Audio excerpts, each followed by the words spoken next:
Bryn's asking here, when the Amrita is produced and it cleans the nadi system, is this close to the final relative completion stage? I think you mentioned before that when in Samadhi, you clean a lot of karma just by being in that state. Can you explain how this happens? Yeah. So the Amrita is like what they call a divine nectar. Amrita translates to nectar, I believe, is a Sanskrit term. Also a common name, Amrit, common name for a person, first name. So it's produced in the pineal gland, and it can descend, be secreted, and then make its way into the body. And when it makes its way into the body, it can induce bliss. It can taste sweet. It can be very soothing. It can cool the heat in the digestive system as well. There's immense heat from the Kundalini process. And this is something that happens typically at an advanced stage of the process, as this Amrita can begin to flow. So we may not ever experience it. We may not experience it directly. We may not notice that it's ever happened. It's not absolutely necessary for this to happen. But if it does happen, it is a sign of, I would say it's kind of like a culminating experience from an upward flow to now this downward flow of Amrita. Sometimes we can even feel it coming out of the pores. So in meditation, on some rare occasions, I thought I was crying, but then the tears started to come out from like my jawline and my ear. I thought my ear was bleeding. It felt like this liquid it was like honey was pouring out of my whole face, my whole head. And I could feel it dripping. But I interrupted my meditation to touch my face because I was like, what is this? And it was completely dry. So you could say it was a hallucination. I don't know if Amrita is like something we can bottle up and put in a jar and study in a lab. I don't know.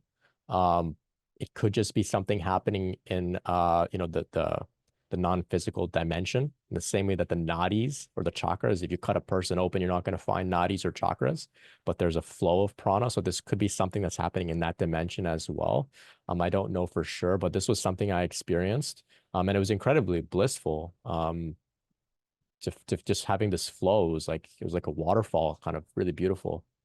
But that may not happen to you, and that's okay. It doesn't have to happen. And Bryn's asking here, I think you mentioned before that when in Samadhi, you clean a lot of karma just by being in that state. Can you explain how this happens? Yeah, so Samadhi is, there's various stages of Samadhi, but we'll look at it in a general way. It's absorption in consciousness. So there's various stages. So you can be somewhat absorbed and you can be deeply absorbed. Absorbed meaning your entire nervous system, body, mind becomes saturated in consciousness. So if you were like a towel, you can kind of dip only a little bit of the towel in the water. You can dip the whole thing in the water and let the whole towel get saturated. Another way to think about it is that when we go into Samadhi, it's kind of like we're going into an oven. And in that oven, it's baking, it's cooking, it's drying out all of our karma. It's burning up our karma. So when we go into the meditation state, all of the dormant, what we would call in Sanskrit, all of the dormant sankharas or samskaras or vasanas, these are some terms you can look up for more information. It's essentially, you can maybe equate it loosely with trauma or conditioning or karma. All of that stuff gets burned up in the meditation.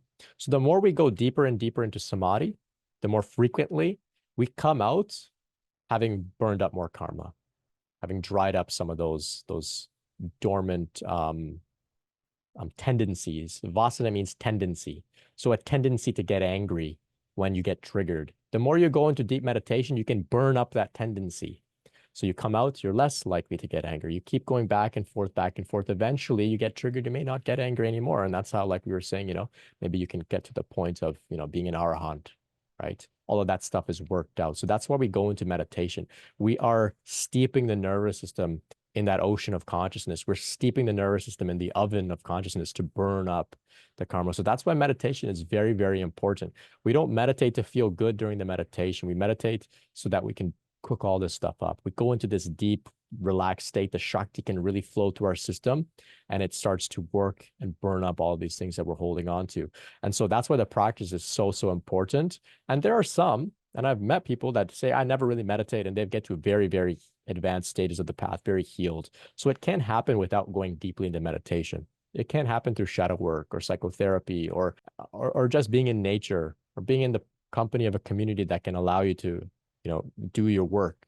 This can happen. But the most powerful way is to go deeper and deeper into meditation, into samadhi, knowing that every time you go there, even if nothing is happening in the meditation, your nervous system is burning up those dormant tendencies to react, to become attached, to become averse. So this is why it's the best thing you can do is, cultivate a meditation practice for yourself on this path. 5-10 minutes a day can help. But of course, the deeper you go, the more often you go, the easier you can get into samadhi. The deeper you can go in samadhi and the more tendencies you burn up. So you're turning up the heat of that oven.